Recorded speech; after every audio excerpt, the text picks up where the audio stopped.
Hello, dear Damson here. Today we are doing another painting tutorial and we are going to use oils. I'm going to be starting Facebook Live, so in a little bit I'm going to do that. And again, we did last week, we did the watercolor, the previous week we did the acrylics, and everything started from a painting of mine done a long time ago. And we are going to do it on a little bit bigger canvas. I will keep that size canvas for those few tutorials and then I'm gonna go. Yes, we'll be using a little bit bigger canvas by request from our Facebook Live videos. I guess it was a little harder to see the small canvas. I probably am not gonna go bigger than 8 by 10 just because the sake of time. But every brush stroke that we're going to use on a little canvas, you can apply absolutely the same thing to a bigger canvas, obviously with bigger brushes. The tools that I'll be using is a palette knife and oil brushes. Very important. Oil brushes are different than acrylic brushes.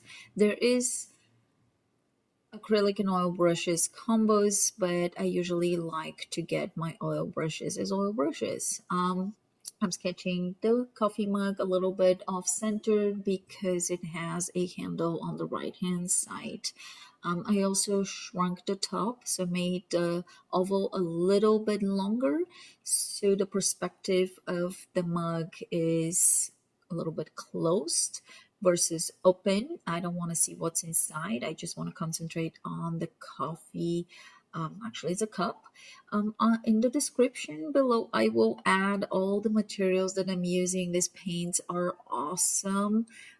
They are made in France, but you can definitely find them in US, and I'll let you know where you can get those. For thinner, for paint cleaner, I am using turpentine. Turpentine is one of those things that are poisonous. So if you have smaller children, make sure you're working in an area where there is no possibility of your children reaching that. It's flammable, it's poisonous, it's bad for your skin, and this is why I put on gloves so I don't have to clean my hands with turpentine. It will absolutely dry them and destroy them. All right, adding bunch of browns, whites, blues, purple, and orange. That's great. I think I have all the colors now. Grabbing the palette knife. Your palette knife can be used for mixing or for applying. And I think I'm going to be using my palette knife for applying too, even though it's a little bit like an overkill on the tiny canvas. But it's a lot of fun. And if you try oils, you need to try palette knives. It will leave a really cool strokes and application is very different. And to me, it's almost like putting heavy butter on a toast. It sounds yummy. And it's pretty much the same thing. Like you see here, it's heavy bodied, it will stick, and you can build that up. I'm using darker color for the top of the background, so it seems an illusion of things that are far away. And I will using a lighter color on the bottom foreground. Getting a little bit of the orange mixed with the brown, and I think I over mixed it. I wish here that I left it more pure, but it's okay. The end product worked, and this is why I was going to add white. You're gonna see where that's gonna happen.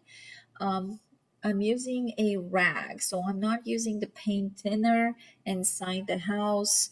I am using a rag to wipe the palette knife and also to wipe the brushes. And pretty much those rags go in the trash after one use. There is the white I got applied, so I pull that foreground a little bit closer to us just by making it lighter. With the palette knife is really hard, especially on a small canvas, to make those perfect lines. So you will see me carve into the paint when I have everything filled in, so I can create an edge that it's straighter. And since again I'm saying plastering that paint on it, it's very easy to carve things into it.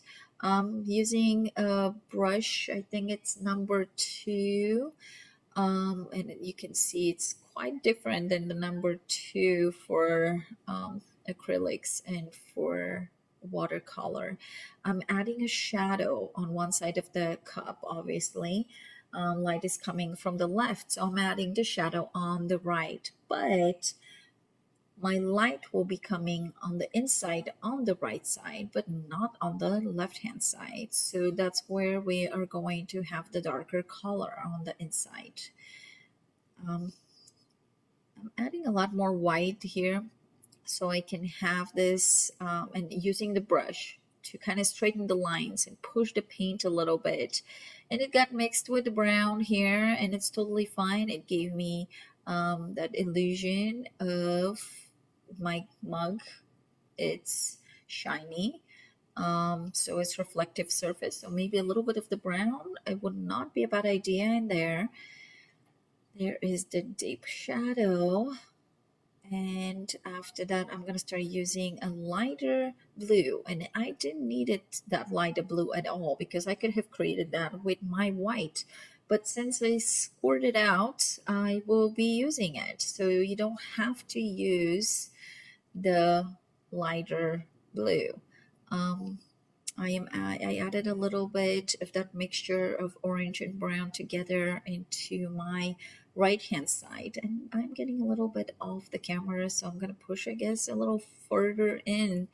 And this was the problem with my first video, so I'm gonna have to figure out how to position my camera next time that not to happen.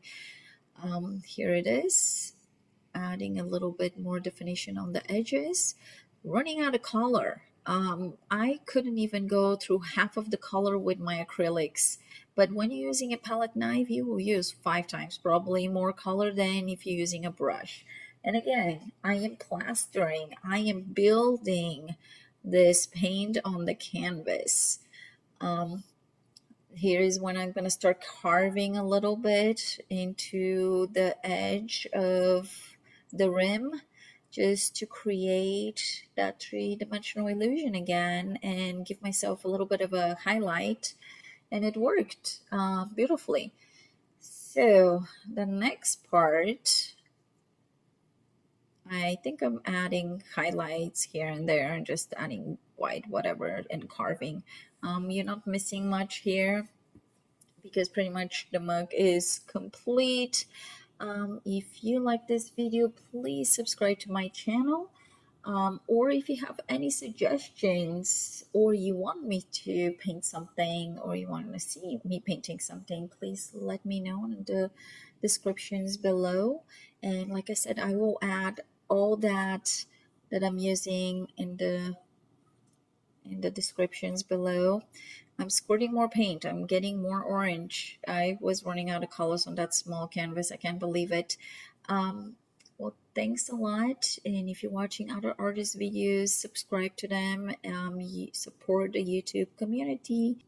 All right, so next time we'll be painting Van Goghs. So we'll see you next week, same time, or maybe same place, and approximately the same time. And we'll be on Facebook Live every Monday from 1 o'clock, but you can always find out on Damson. I think I'm gonna start posting the time for all the videos. Thanks for watching.